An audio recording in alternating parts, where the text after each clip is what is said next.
거룩하고 복된 주일 3부 예배의 자리에 나오신 여러분들을 환영합니다. 이제 다 함께 일어나셔서 우리의 마음과 뜻과 정성을 다하여 하나님 앞에 예배하겠습니다.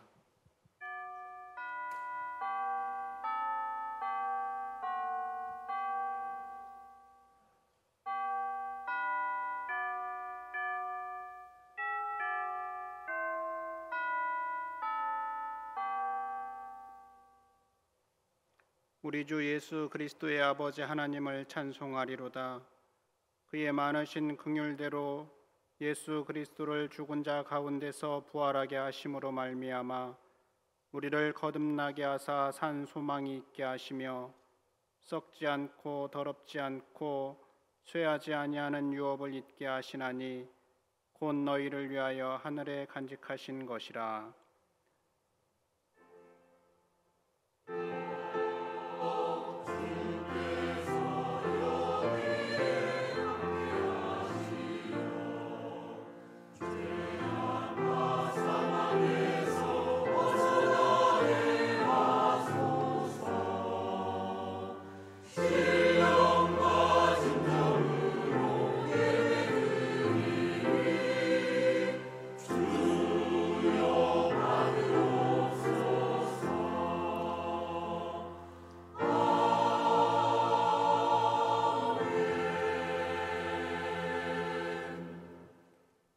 십자가에서 고난을 당하시고 죽으셨다가 하나님의 능력으로 부활하신 주님께 감사와 찬송과 경배를 올려드리며 부활절 두 번째 주일 예배를 드립니다.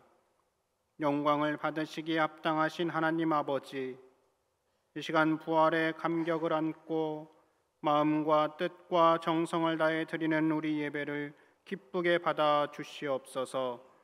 또한 우리 심령에 부활의 기쁨이 사라지지 않도록 성령님께서 늘 함께해 주시기를 원합니다. 성령님께서 친히 임재하셔서 우리가 드리는 이 예배를 받아주시고 오늘도 예비하신 말씀과 사랑과 은총으로 우리의 심령을 충만하게 채워 주시옵소서. 부활하신 우리 주 예수님의 이름으로 기원하옵나이다. 아멘.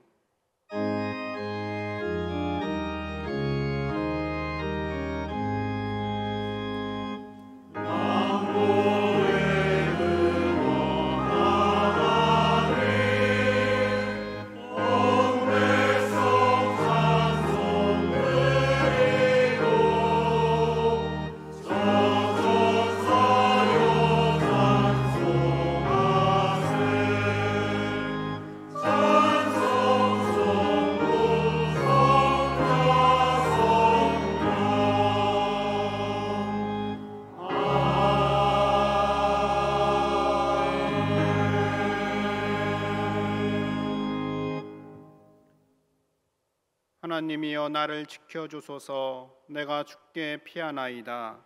내가 여호와께 아뢰되 주는 나의 주님이시오니 주밖에는 나의 복이 없다 하였나이다. 땅에 있는 성도들은 존귀한 자들이니 나의 모든 즐거움이 그들에게 있도다.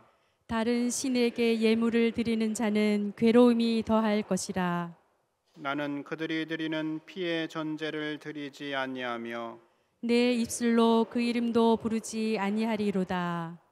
여호와는 나의 산업과 나의 잔의 소득이시니 나의 분깃을 지키시나이다. 내게 줄로 재어준 구역은 아름다운 곳에 있으며 나의 기업이 실로 아름답도다.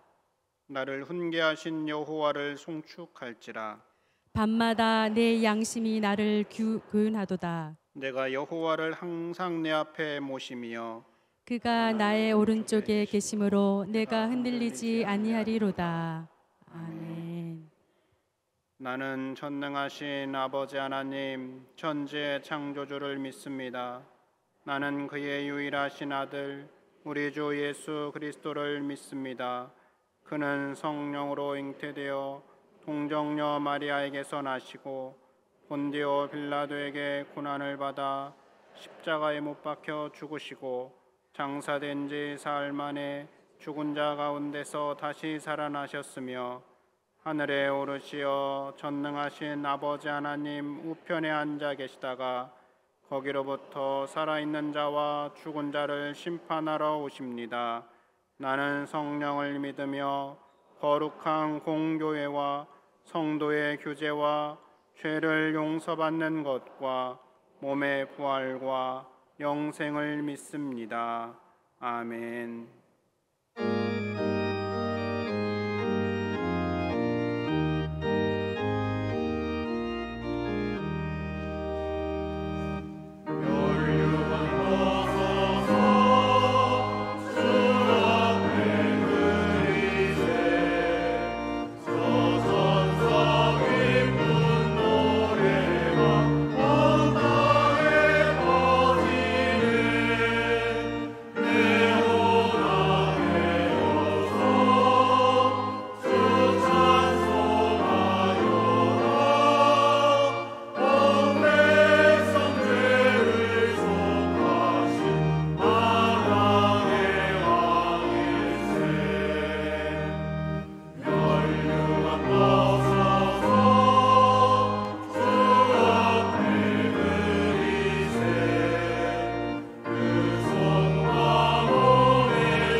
이 세상 모든 만물을 창조하시고 모든 생명의 주관자가 되시는 우리 주 여호와 하나님의 높으신 이름을 찬양합니다.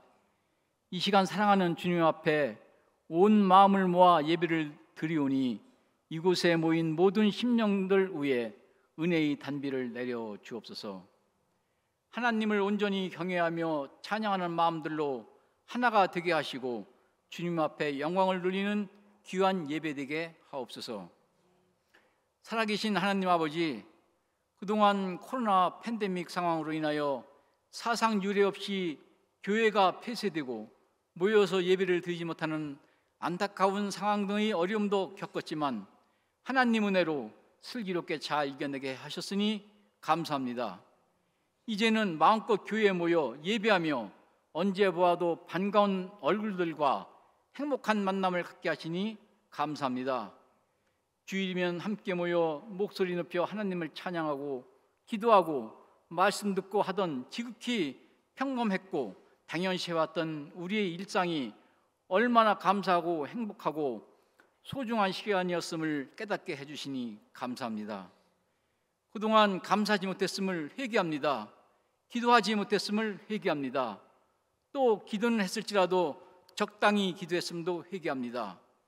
다시 한번 우리의 무뎌진 영적 감동을 깨워주시어 오늘 드리는 예배가 어느 때보다도 소중하고 간절한 예배가 되도록 은혜를 베풀어 주옵소서. 미래의 희망이 되시는 하나님, 우리 교회가 다음 세대를 더 잘 세우고 지역사회를 더 잘 섬기기 위하여 교회 건물을 새롭게 증축을 하려고 기도하면서 준비하는 가운데 있습니다. 모든 과정에 하나님의 도우심이 함께하여 주옵소서. 특별히 재정적으로 어림없도록 도와주옵시고 무엇보다도 온 성도들이 한마음이 되게 하시고 한 심령이라도 이 일로 인하여 시험에 드는 일이 없도록 은혜 내려 주옵소서. 자비로우신 하나님, 오늘도 주님 전에 나와 예배드리는 저희들 가운데는 삶에 지치고 시달린 심령들, 원치 않는 질병으로 고통에 신음하는 심령도 있을 줄 압니다. 저들의 심령을 주님께서 친히 치료하여 주시며 위로하여 주시고 어떤 상황 속에서도 좌절하지 않는 든든한 믿음을 소유할 수 있도록 은혜 베풀어 주시옵소서. 능력 주시는 주님만을 바라보며 승리하는 삶이 될 수 있도록 인도하여 주옵소서. 말씀을 선포하시는 최은하 총장 목사님께 성령 충만하게 하시고 말씀의 능력을 더하시사 하나님께서 주시는 위로의 말씀으로 믿음의 용기와 확신을 다짐하는 은혜의 시간 되게 하여 주옵소서. 할렐루야 찬양대의 찬양도 기쁘게 받으시기 원하오며 사랑 많으신 예수님의 이름으로 기도드리옵나이다. 아멘.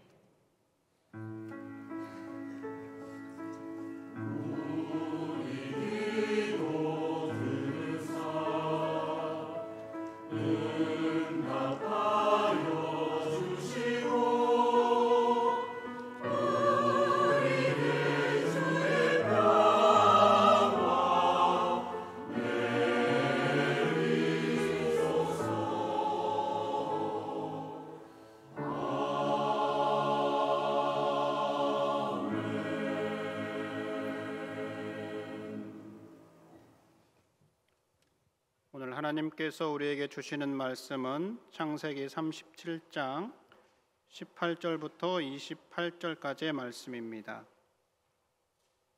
창세기 37장 18절부터 28절까지의 말씀을 저와 여러분이 한 절씩 교독하여 읽겠습니다. 요셉이 그들에게 가까이 오기 전에 그들이 요셉을 멀리서 보고 죽이기를 꾀하여 서로 이르되 꿈꾸는 자가 오는도다.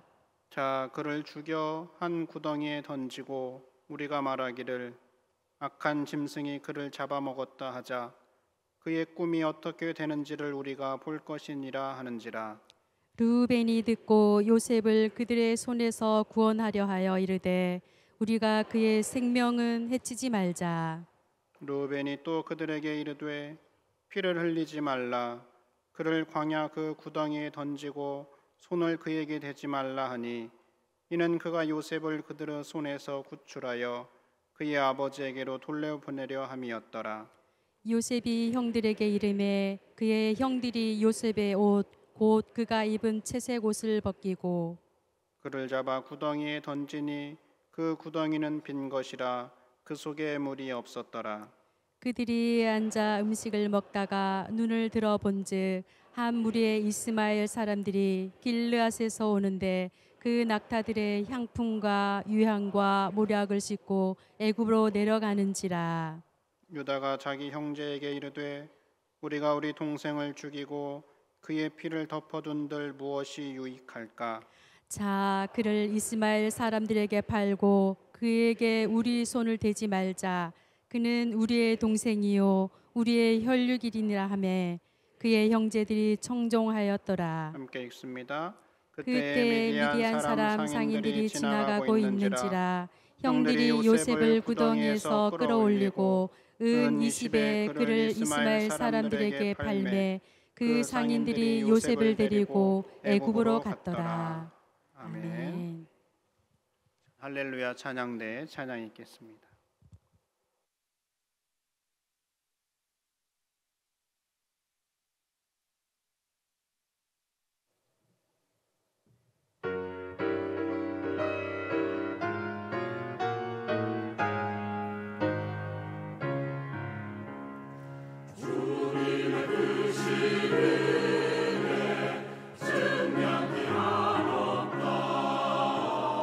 내 인생 사는 곳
한일장신대학교 총장으로 섬겨주시는 최은하 목사님께서 귀한 말씀을 선포해 주시겠습니다.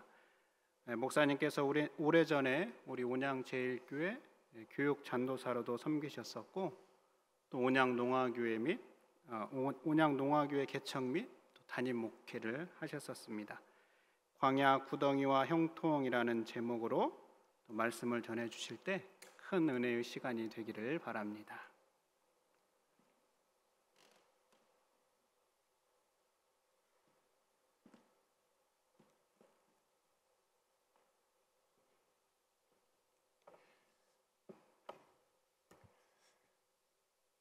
이부 성가대도 너무 은혜롭고 음악적으로도 너무 훌륭한데 3부도 그러네요. 2부 때는 말씀을 못 드렸는데 꼭 좀 전해주세요. 제가 은혜를 많이 받았다고요. 네, 우리 잠시 기도하겠습니다. 참 좋으신 하나님 감사합니다. 하나님의 말씀이 넘치고 넘치지만 정말 우리가 갈급하고 어떻게 살아야 그리스도인으로 살아갈지 막막할 때가 많이 있습니다. 오늘 우리에게 주시는 말씀이 하나님의 말씀으로서 우리 안에서 살아 움직이게 하여 주시옵소서. 모든 말씀 예수님의 이름으로 간절히 기도를 드리옵나이다. 아멘.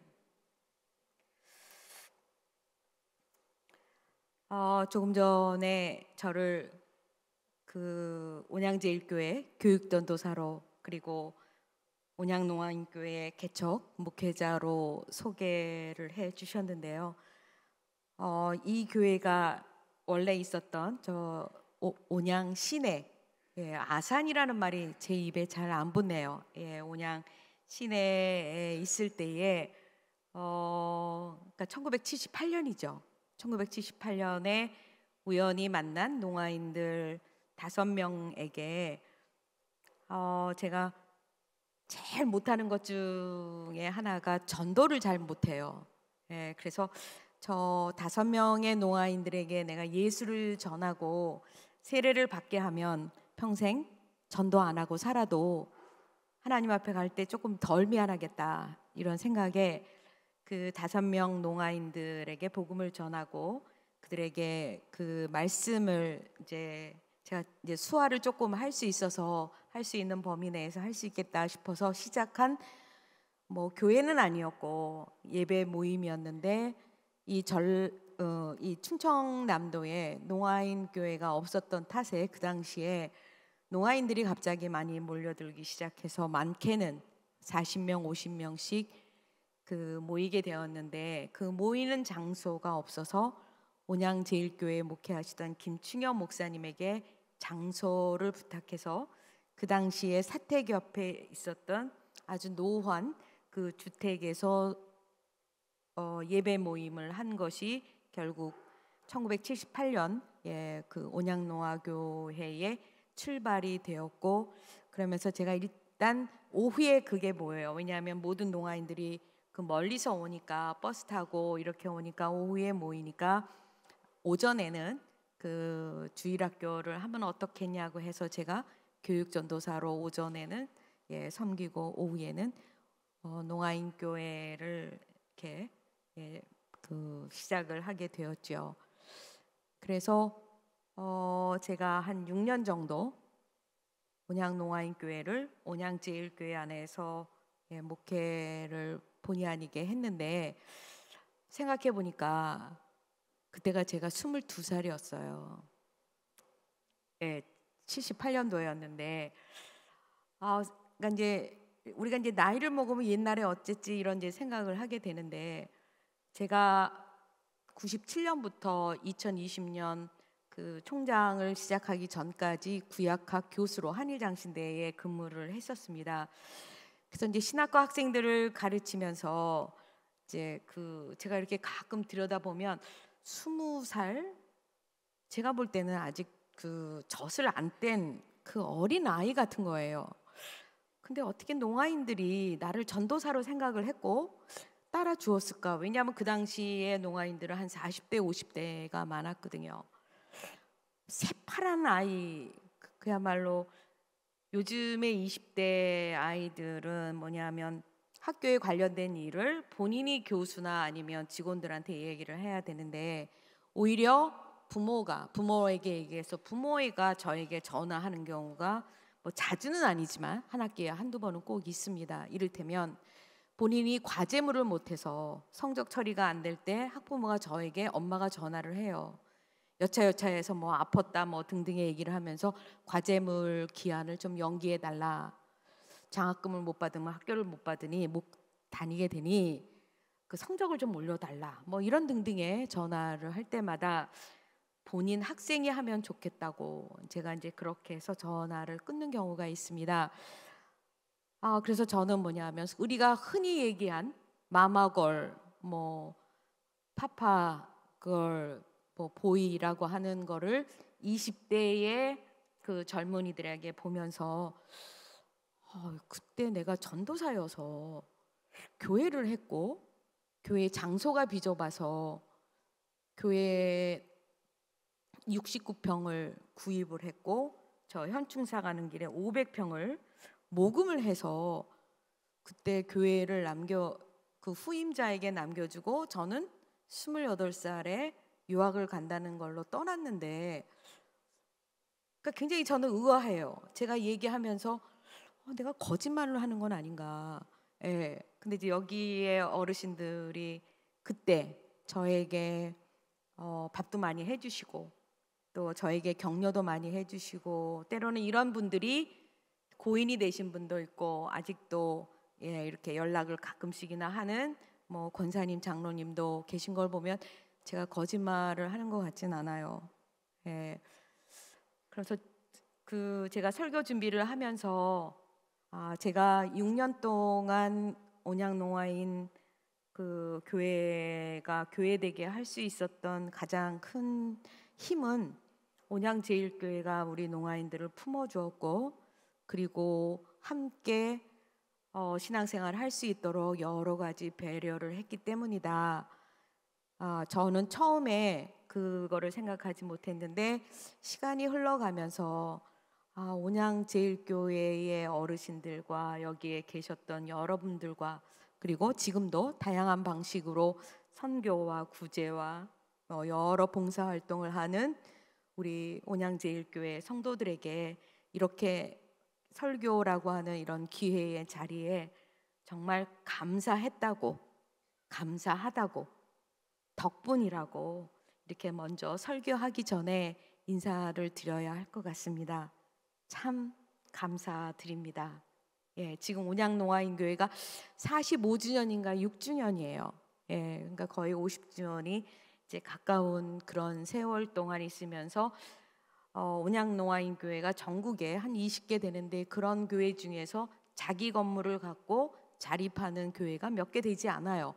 대체로 온양농아교회, 농아부해서 큰 교회 옆에서 이렇게 있는데 독립교회로서 설 수 있었던 그런 여러 가지 일들은 온양제일교회에서 시작했다는 거 여러분들에게 감사와 함께 지금 하고 있는 일을 정말 더욱더 열심히 해 주십사고 부탁을 드립니다.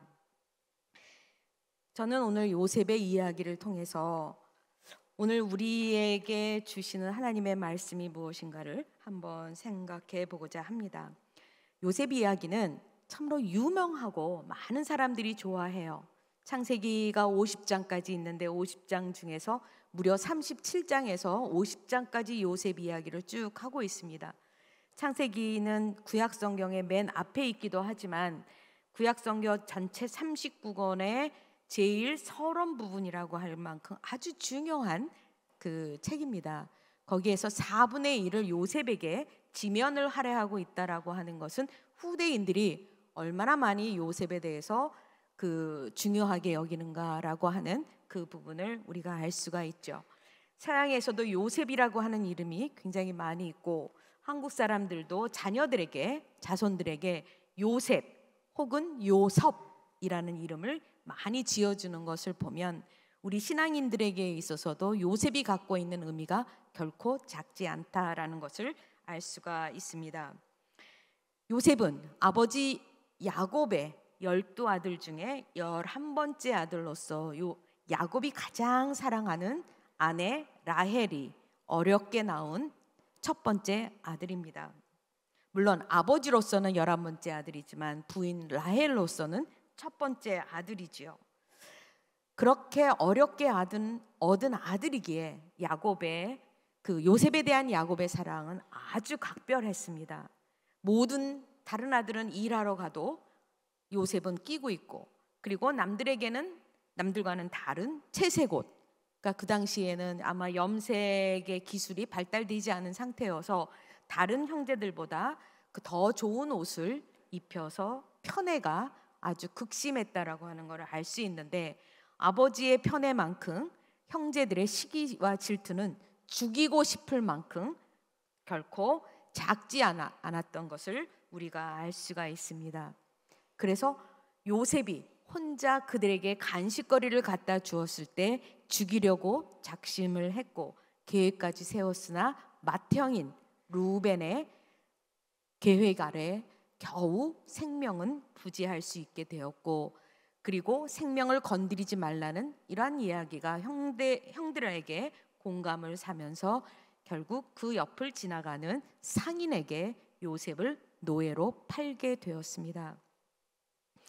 노예 제도는 공식적으로 세계에서 어디에도 없는 걸로 알고 있습니다. 우리나라가 100년 전, 200년 전만 해도 종과 머슴과 같은 사람을 사고 팔 수 있고 평생 그 신분에서 벗어날 수 없었던 그 시절이 100년, 200년 전에 있었던 것을 생각하면 우리가 성경의 역사를 놓고 봤을 때 요셉은 과연 언제쯤 살았던 인물인가 하면 이렇게 추적해 보면 약 4,000년에서 한 4,500년 그 사이에 살았던 인물인데, 그 당시의 노예 제도는 아주 법적인 그런 세계가 인정하는 하나의 제도였습니다. 그래서 사람 사이에도 1등과 2등과 3등과 꼴등이 있어서 철저히 그 계급 제도가 용인되던 그런 시대였습니다. 그래서 노예라고 할 때는 사람 취급을 못 받죠. 사고 팔 수 있고 매매할 수 있고, 그리고 주인이 죽일 수도 있고 때릴 수도 있고 얼마든지 동물을 대하듯이 할 수 있는 것이 바로 노예 제도였고, 가장 부유한 아버지 집에서 가장 사랑을 많이 받던 요셉이 가장 천박한 그러한 노예의 신분으로 전락하게 됩니다. 요셉의 인생이 어느 시점부터 이렇게 위에서 아래로 곤두박질 칠 수밖에 없었는가? 형들이 아버지가 없는 이 도단이라고 하는 이 장소에서 죽이기 위해서 던져버린 이 구덩이에 던져진 것으로부터 요셉의 인생이 곤두박질을 치게 되지요. 이 구덩이는 우리가 물리적으로 다시는 거기에서 살아나올 수 없을 만큼 아주 깊었던 것 같아요. 그러나 우연히 지나가는 그 당대의 그 미디안 상위인들에게 돈을 20냥을 주고 팔아 넘김으로써 형들에게는 물질적인 이득이 있지만 요셉에게는 이제는 거기서 굶어 죽거나 아니면 동물에 의해서 찢겨 죽을 수밖에 없는 그러한 위험에서 그나마 생명을 부지할 수 있었던 노예로 팔려가는 것. 그래서 저는 요셉에게 있어서 첫 번째 구덩이라고 한다면 실제로 이 도단이라고 하는 곳에 구덩이에 빠진 이것이 첫 번째 구덩이였다면, 요셉이 두 번째 빠진 구덩이는 바로 노예로 팔려간 이 보디발의 집에서가 바로 두 번째 구덩이다. 첫 번째에서 나온 것도 참 구사일생으로 나왔지만 10년을 넘게 17세에 버림을 받고 보디발의 집에 팔려갔는데 10년 동안을 노예로 살아갑니다. 그러나 노예였지만 주인의 눈에 들을 만큼 아주 충성스러웠고 자신의 일을 철저히 정직하게 하였기 때문에 모든 일을 이 노예에게 맡겼다고 성경은 이야기합니다. 이것을 본 부인은 요셉을 유혹해서 성적으로 타락하게 만드는 불륜을 관계를 갖게 유혹을 하게 됩니다. 결국 본인이 들키게 되니까 아내는 이것을 뒤집어서 요셉이 자기를 겁탈하려고 했다라고 오히려 요셉을 가해자로 만드는 일이 생기게 됩니다. 그래서 요셉은 세 번째로 감옥에 들어가는, 그러니까 세 번째 구덩이로 들어가게 되는 거죠. 그래서 요셉은 17세의 실제적인 이 광야의 구덩이에서 보디발의 집이라고 하는 이 노예라고 하는 구덩이, 그리고 이집트의 정치범들이 수용되어 있는 이런 죄수로 전락하는 세 번째 구덩이로 던져지게 됩니다. 성경학자들은 이 부분에 대해서 이렇게 이야기를 합니다.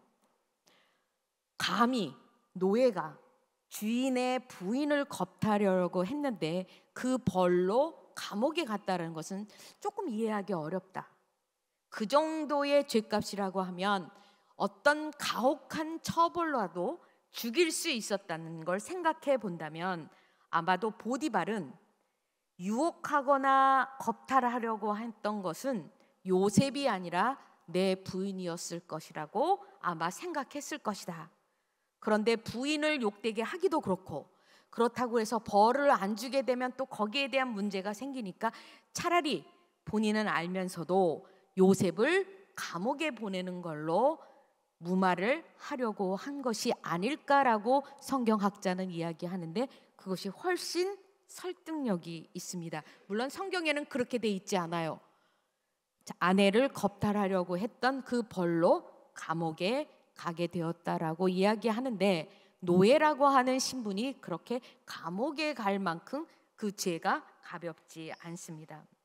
그리고 그 감옥에서 정치범들과 함께 죄수노릇을 하면서 그들의 손발이 되어 주었고, 그들의 꿈을 해몽해 줌으로써 결국은 13년 만에 그 감옥에서 나와서 자유인이 되는 그러한 행운을 얻게 되고, 그 꿈으로 말미암아서 그 당시 이집트의 최고로 바로라고 하는, 우리가 잘 알고 있는 파라오 황제 그 밑에의 권력자인 총리 대신이 되죠.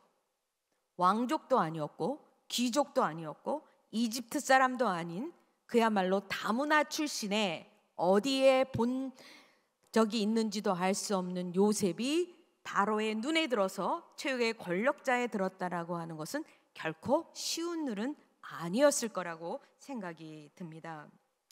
그런데 여러분, 이것이 37장의 이야기인데, 37장부터 쭉 계속되는 이야기인데, 여러분 꼭 가서 39장을 한번 좀 읽어주시기 바랍니다. 여기에 가면 지금 읽지는 마시고요, 꼭 집에 가서 보시기 바랍니다. 거기에 가보면 어떤 이야기가 성경에 있냐면 39장 2절에 이런 말씀이 있습니다. 여호와께서 요셉과 함께 하심으로 그가 형통한 자가 되어 그의 주인 애굽 사람의 집에 있었다.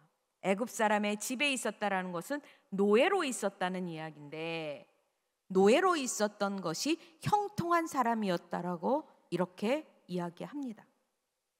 그리고 39장 23절로 39장의 마지막 절로 가니까 거기에는 이런 말씀이 있어요. 간수장은, 그러니까 뭐냐면 우리가 요즘에 말하는 교도관이죠. 감옥에서 이 죄수들을 감독하고 하는 이 간수장은 그의 손에 맡긴 것을 무엇이든지 살펴보지 않았으니 요셉이 하는 일에 대해서는 개의치 않았다라고 얘기를 해요. 이는 여호와께서 요셉과 함께 하심이라. 여호와께서 요셉을 범사에 매일 매순간 형통하게 하셨다라고 23절이 그렇게 얘기하고, 이 39장 전반전에도 요셉은 형통하였다, 형통한 자가 되었다, 이런 이야기를 이야기합니다. 요셉은 그래도 부유한 집안의 사랑받는 아들이었는데 그때를 형통했다라고 말하지 않고 오히려 노예로 있을 때, 그리고 감옥에서 죄수로 있었을 때 요셉은 형통한 사람이었다라고 성경은 이렇게 얘기를 하고 있습니다. 조금 이상하지 않나요? 어떻게 노예의 신분이, 그리고 억울하게 당한 이 죄수의 신분이 형통한 삶이라고 이야기할 수 있을까? 우리가 갖고 있는 성경 66권 중에서 구약 성경은 39권인데 이 39권의 원문은 히브리어입니다. 제가 구약 성경 선생이었기 때문에 이 히브리어를 조금 알아요. 그래서 원문을 찾아보니 이 원문에 형통하다라는 단어가 번역된 이 단어는 찰나라는 원문입니다. 이 뜻의 문자적인 의미는 이렇습니다. 강과 산을 건너고 넘어가는 것, 장애물을 극복하는 것, 돌파하는 것, 이것이 찰나라는 문자적인 의미입니다. 그런데 성경은 이 찰나라고 하는 단어를 요셉이 가장 인생에 있어서 밑바닥에 있을 때에 형통했다라고 이야기하면서 왜 형통했다라고 얘기하느냐? 그 이유는 하나님께서 함께 하셨기 때문에 그의 인생은 형통했다. 참 이해하기 어려워요. 가장 어려웠을 때, 가장 밑바닥이었을 때, 가장 억울할 때 요셉의 인생은 형통했다고 그렇게 이야기를 합니다. 광야를 살다라고 하는 책을 이진희 목사가 저술했는데 그 책에서 형통에 대한 의미를 이렇게 해석을 하는 것을 보았습니다. 형통은 막힘이 없고 장애물이 없고 하는 일마다 잘 되고 계속 파란 신호등이 들어오며 금수저 인생을 사는 것이 형통이 아니다. 고난이나 고통 또는 어려운 일이 없는 것이 형통이 아니라 주어진 역경과 고통을 극복하고 나아가는 것이 형통이다. 장애물이 있어도 그것을 잘 뚫고 나가고 있다면 그것은 형통한 것이다. 광야를 지나고 있어도 잘 버티고 있다면 형통한 것이다. 형통의 의미는 아무런 장애나 고난이나 역경이나 이런 것이 없다라는 의미가 아니라 그럼에도 불구하고 그것을 넘어서는 것이 형통한 것이다라고 성경은 우리에게 가르친다는 거예요. 요셉이 나중에 총리 대신이 될 것을 알고 그래 조금만 기다리면 나는 이제는 총리 대신이 될 거니까 이거는 아무것도 아니라고 본인은 절대로 알지 못했습니다. 그럼에도 불구하고 그가 그런 노예나 아니면 범죄인으로 살아갈 수 있었던, 잘 버티고 견딜 수 있었던 가장 큰 힘은 요셉에게 있어서 무엇이었을까? 성경에서는 그 이유를 꼭 하나씩 거기다 덧붙이는데 그것은 하나님께서 요셉과 함께 하셨기 때문에 요셉은 형통했다고 이야기를 합니다. 하나님이 함께 하셨다. 우리가 그것을 히브리어로 임마누엘이라고 잘 알고 있습니다. 엘자가 들어가면 다 하나님이란 뜻이에요. 임마누엘, 하나님이 함께 하시다라고 하는 이 신앙 하나가 있었기에 보디발 아내가 겁탈하려 해도 오히려 그것을 물리칠 수 있었고 노예로 살았어도 그는 노예로서 충성을 다했다라고 그렇게 얘기하는데 그 이유 하나는 지금 내가 어떤 밑바닥 인생을 산다 하더라도 지금도 하나님이 나와 함께 하신다라고 하는 그 믿음 하나 때문에 요셉은 그 어려움을, 역경을, 고난을 견뎌냈다고 얘기합니다. 저는 태어날 때부터 교회를 다니진 않았지만 거의 기억할 수 없을 만큼 어렸을 때부터 신앙생활을 했어요. 제가 자라온 환경 속에서 아버지도 일찍 돌아가셨고 또 경제적으로도 어려웠고 또 거기다가 장애까지 입었고 제 인생이 그렇게 순탄한 인생이 살지 못했습니다. 그러나 그럼에도 불구하고 그때 그렇게 견딜 수 있었던 것은 과연 무엇이었을까? 무엇보다도 제가 온양농아인교회를 하면서 6년 동안 목회를 하고 또 유학으로 떠나고 또 갔다 와서는 또 한일장신대학교 교수를 하고 어느 한 시점만을 점을 찍는다면, 그리고 마지막에는 총장이라고 하는 저희 교단에 7개의 신학대학이 있어요. 7개 신학대학에서 여자 총장으로서는 제가 처음입니다. 그러니까 모든 사람들이 와, 이렇게 얘기해요. 저는 이것을 결코 원했던 것은 아니지만 제가 총장을 2년 반 하는 동안에 총장이기 때문에 좋았던 날들이 며칠이었을까? 그러니까 딱 하루가 좋았더라고요. 하루가 언제냐? 이사들 14명 중에서 12명이 제가 총장이 되라고 표를 찍어준 그날은 왜냐하면 그때 후보가 8명이었었거든요. 근데 8명 중에서 제가 12표를 얻어서 총장이 되었다니까 제가 갑자기 제가 총장의 자격이 있나? 이런 생각이 들고 잠시 승리의 어떠한 쾌감이 하루쯤 있었던 것 같아요. 그 다음부터는 총장의 짐이 결코 작지 않아요. 다른 총장은 모르겠지만 적어도 신학대학, 그것도 서울이 아니라 지방에 있는 신학대학의 총장이 해야 될 2가지 일이 있습니다. 하나는 학생 모집이에요. 지방에 있는 대학, 심지어는 요즘에는 국립대학도 입학생 전원을 채우지 못합니다. 신학대학이요? 신학생 요즘에 없어요. 40대, 50대가 다수예요. 학생 모집을 돌아다니면서 해야 되고, 그리고 학생이 부족하다는 얘기는 학교의 재정이 어렵다는 얘기예요. 모금을 해야 되는 거예요. 저는 기대하지 않았는데 아까 9시 반 예배 끝나고 10시 반 지나서 잠시 쉬는 동안에 여기 장로님께서 저에게 그 우리 학교를 위한 발전 후원금을 주셨어요. 너무 좋았어요. 그러니까 총장들이 오시면 꼭 발전 후원금을 주시면 굉장히 제가 지금 기분이 좋습니다. 이게 총장이 해야 할 중요한 일종의 뭐냐면, 누가 그렇게 얘기해요. 상거지다, 이렇게.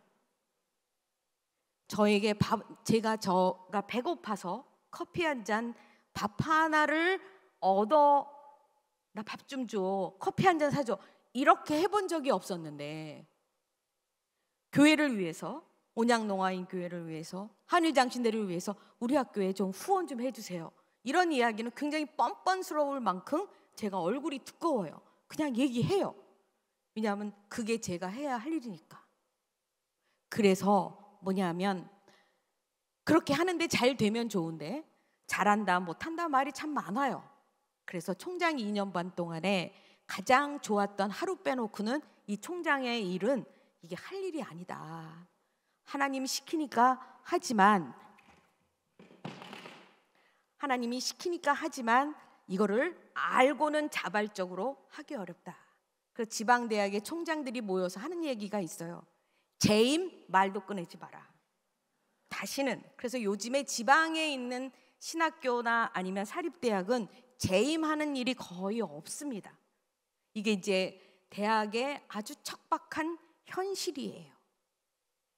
제가 말씀을 드리고 싶은 것은 인생에 굉장히 좋았던 순간이 독이 되기도 하고, 독이라고 하는 구덩이가 때로는 복이 되기도 한다는 겁니다. 이렇다면 우리 성도님들에게 있어서도 인생에 있어서 없었으면 좋았을 구덩이 같은 순간들이 얼마나 많이 있나요? 질병이 그러하고, 경제적인 어려움이 그러하고, 내 자녀들의 문제, 가족의 문제, 직장의 문제, 동료의 문제 결코 쉽지 않습니다. 그럴 때마다 우리는 울부짖고 하나님께 간구하고 매달리는 일이 얼마나 많이 있어요. 그러나 때로는 하나님이 이러한 간구를 들을 것 같으면서도 아무 말씀이 없기도 해요. 울부짖어도 하나님이 모른 척할 때도 있고, 때로는 빨리 끝내주십사고 간계해도 그 시간이 제가 원하는 시간이 아니라 너무나도 길게 가기도 합니다. 때로는 너무나도 억울하게 피해자가 가해자가 되는 일도 있습니다. 남들은 응답받았다고 간증하는데 저는 응답받는 게 별로 없는 것 같을 때 있어서 나의 신앙이 왜 나는 얘보다는 훨씬 나은 것 같은데 내 인생은 이렇게 꼬이고 이 사람의 인생은 이렇게 너무나도 순탄대로를 가는가라고 하나님께 따져 물을 때가 여러분은 없으신가요? 요셉의 인생을 보니까 유대인 전승에 따르면 요셉이 총리 대신을 하고 있을 때 아버지가 돌아가셔서 아버지 야곱을 장사 지내기 위해서 가나안에 갔다라는 이야기가 성경에 나옵니다. 거기까지만 나오는데 후대인들이 뭐라고 얘기를 하냐 하면 아버지 집에 가는 아버지를 묻기 위해서 고향에 돌아갈 때에 이 요셉이 어디를 들리자라고 얘기하냐 하면 자기가 빠졌던 이 도단의 구덩이를 한번 방문하자고 합니다. 그래서 그곳을 방문하게 해서 거기 그 구덩이를 이렇게 쳐다보면서 잠시 발걸음을 멈추고 그 구덩이에서 깊은 생각에 빠졌다고 이야기를 해요. 저는 이것을 보면서 심리학적으로 본인이 겪었던 상처가 회복되는 순간이 아니었을까 생각해요. 자기를 팔아넘긴 형제들을 만났을 때 이렇게 형들을 위로합니다. 형들이여, 나를 두려워하지 마세요. 오늘 내가 여기에 와서 이 자리에 있었던 것은 형들이 나를 팔았기 때문에 내가 이 자리에 있는 게 아니라 하나님께서 바로 이때를 위해서 나를 먼저 이집트로 보낸 것이지 형들이 나를 팔았기 때문이 아니라 그런 매매라는 행위를 통해서 하나님께서 우리의 온 가족의 굶주림을 면하기 위해서 하나님께서는 13년이라는 긴 세월을 나를 이렇게 구덩이에 넣으셨다라고 고백을 했고, 그러니까 본인의 상처가 극복이 되지요. 그리고 마지막에 야곱을 묻기 위해서 그 장례식을 가면서 굳이 그 구덩이에 가서 그 구덩이를 쳐다보면서 그래, 이 구덩이가 나를 죽인 게 아니라 나와 온 가족을 살린 구덩이가 되었구나라고 이렇게 고백하면서 요셉은 그 장례를 마쳤다라는 이야기를 하고 있습니다. 온양제일교회 성도 여러분, 이렇게 근사하게 멋있게 차려입고 교회를 오고 상대방에게는 나는 괜찮은 사람이야, 나는 당당해 이렇게 외치지만 우리 각 집안을 그리고 각 사람들을 들여다보면 우리 안에 아픈 상처들이 결코 적지 않아요. 아프기도 하고 억울하게 피해를 입기도 하고 억울하게 욕을 먹고 뭐 등등 재정적으로 어려워서 남들에게 손을 벌려야 되는 그런 순간도 얼마나 많이 있는지 모릅니다. 누구나 요셉만이 아니라 저와 여러분들은 빠지고 싶지 않는 구덩이, 인생의 독과 같은 곳을 우리가 거쳐가기도 하고 때로는 그 독이 오히려 우리에게는 복이 되기도 하고 복인 줄 알았는데 그 복이 아니라 우리를 옥매는 일종의 사슬이 족쇄가 될 때도 우리는 참 많이 있습니다. 하나님께서는 우리에게 이 신앙을 꼭 가지라고 말씀하십니다. 내가 너와 함께 하리라라고 하는 임마누엘 신앙 이거 하나 있으면 어떠한 어려움과 어떤 구덩이여도 바로 형통의 삶이다, 형통한 사람이라고 이렇게 우리에게 말씀하고 계십니다. 지난 40년, 50년 전을 한번 생각해 보면 이 온양제일교회도 너무나 많이 성도들도 늘었지만 경제적으로나 예산적으로나 아니면 각 가정마다 과거와는 비교할 수 없을 만큼 많이 풍요로워졌어요.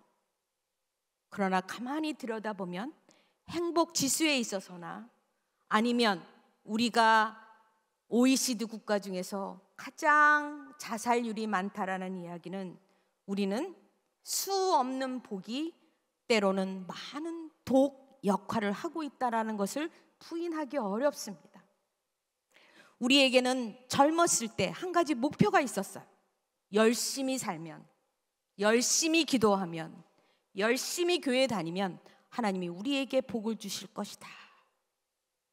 여러분, 우리 10대, 20대들에게 이렇게 자신 있게 말할 수 있을까요? 공부 열심히 해, 열심히 살아, 열심히 기도해, 열심히 성경 공부해.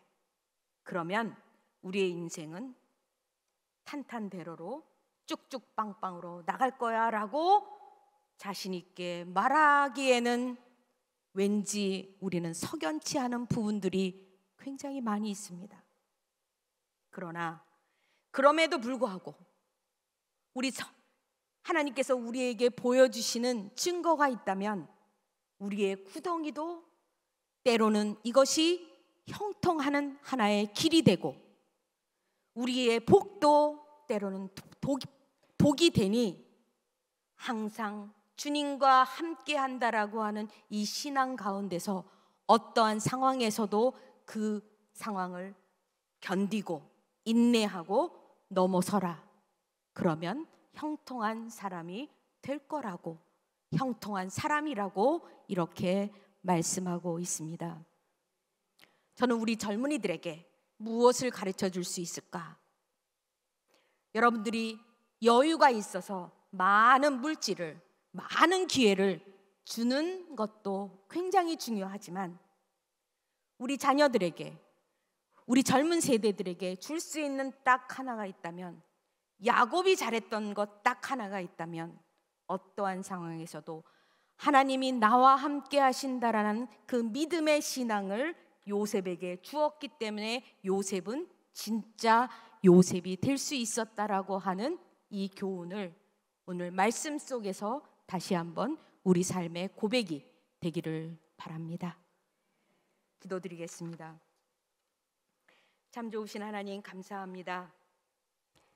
우리에게 주어진 많은 복들, 때로는 그 복이 우리를 올가매는 독일 수 있습니다. 그러나 주님이 우리와 함께 하시면 어떠한 독도, 어떠한 구덩이도 우리는 거기에서 넘어서 형통한 사람으로 살아갈 수 있습니다. 그 은총을, 그 은혜를 우리가 누리게 하시고 날마다 감사함으로 고백하는 우리들 되게 하여 주시옵소서. 모든 말씀 예수님의 이름으로 간절히 기도를 드리옵나이다. 아멘.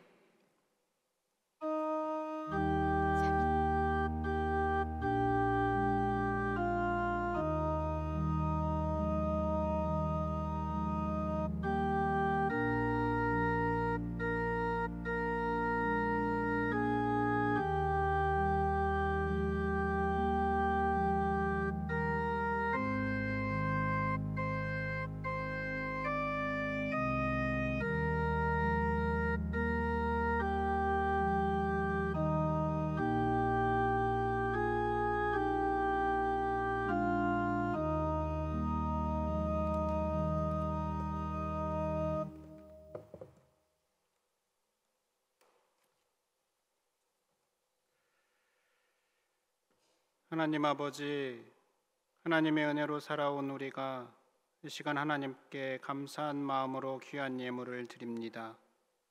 우리가 드리는 이 예물을 기쁘게 받아 주시옵소서. 특별히 오늘은 선교주일로 복음을 들고 전 세계에 나아가 수고하는 선교사님들을 위하여 귀한 예물을 드립니다. 우리가 드린 예물이 복음을 전하는 곳에 아름답게 사용되게 해 주시옵소서. 하나님 앞에 11조의 예물을 드린 손길에게 하나님의 것을 구별하여 드린 그 마음을 기뻐 받으시고 하나님께서 약속하신 풍성한 복을 내려 주옵소서. 하나님께서 베푸신 은혜가 너무도 감사해서 드린 감사의 예물도 기쁘게 받아 주시옵고 감사의 내용들이 더욱 풍성해지도록 은혜를 부어 주시옵소서. 장학 헌금으로, 주정 헌금으로 여러 가지 감사의 마음을 담아 주님께 드립니다. 드리는 손길마다 복되게 하시고 더 많은 것으로 드릴 수 있는 풍성한 은혜를 더하여 주옵소서. 예물만이 아닌 우리에게 주어진 시간과 힘과 마음으로 하나님 앞에 구별하여 주의 전을 돌보는 귀한 손길들이 있습니다. 하나님께서 그 손길들 위에도 하늘의 은혜와 평강으로 충만하게 채워 주시옵소서. 출타 중인 담임 목사님을 기억하시사 안전하게 돌아올 수 있도록 인도해 주시고 돌아오실 때까지 우리 교회를 하나님의 날개 아래 보호하여 주시옵소서. 예수님 이름으로 기도드립니다. 아멘. 온양제일교회 오신 여러분을 진심으로 환영합니다. 오늘은 교회가 정한 선교주일입니다. 선교사역에 힘쓰는 분들을 위해 함께 기도 부탁드립니다. 유아세례와 아동세례 신청을 받습니다. 주보를 참고하셔서 희망하시는 분께서는 22일 토요일까지 사무실로 신청해 주시기 바랍니다. 새가족 환영회가 다음 주 주일 찬양 예배 시에 있습니다. 2023년 1월부터 3월까지 등록하신 새가족분들의 많은 참석 바랍니다. 중부기도대원 전체 모임이 25일 화요일 저녁 7시에 교육관 2층 고등부실에서 있습니다. 중보기도대원들의 많은 참석 바랍니다. 지역사회와 교회의 공간 부족 해소를 위해 새롭게 지어질 건물의 이름을 공모합니다. 아울러 기존 건물에 대한 새로운 명칭도 함께 공모하오니 성도 여러분들의 많은 참여 바랍니다. 자세한 모임과 알림은 주보와 영상을 참고해 주시기 바랍니다.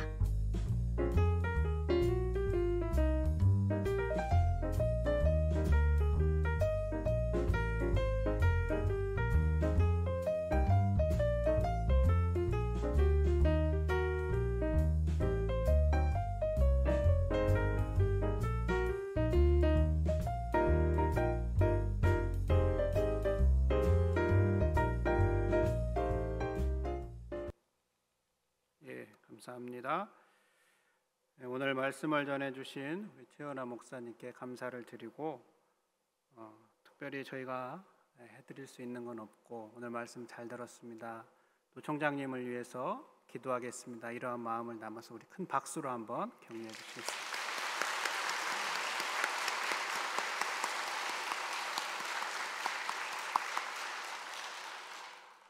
주보에 나와 있는 것처럼 동아리 모임을 시작하는 곳이 있는데 참고하셔서 좋은 교제의 시간이 될 수 있기를 바랍니다.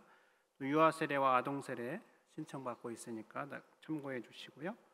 우리 담임 목사님께서는 이제 출타 중이신데 이번 주 목요일에 귀국할 예정입니다. 오실 때까지 안전하게 오실 수 있도록 기도해 주시기 바랍니다. 다 함께 일어나셔서 찬송가 370장 찬양 후에 우리 목사님께서 축도해 주시겠습니다.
우리 주 예수 그리스도의 은혜와 하나님의 크신 사랑과 성령님의 감동하심이 오늘 이 자리에서 하나님께 나의 사정을 모두 아뢰고 하나님의 긍휼과 은총과 자비를 간구하는 우리 모든 성도들과 그리고 특별히 우리 젊은 세대들 위해 그리고 온양 제1교회가 이 온양 아산에서 참으로 하나님의 선하신 교회로 영향력을 끼치기를 원하는 모든 성도들 위해 지금부터 영원까지 함께 하옵시기를 축원하옵나이다.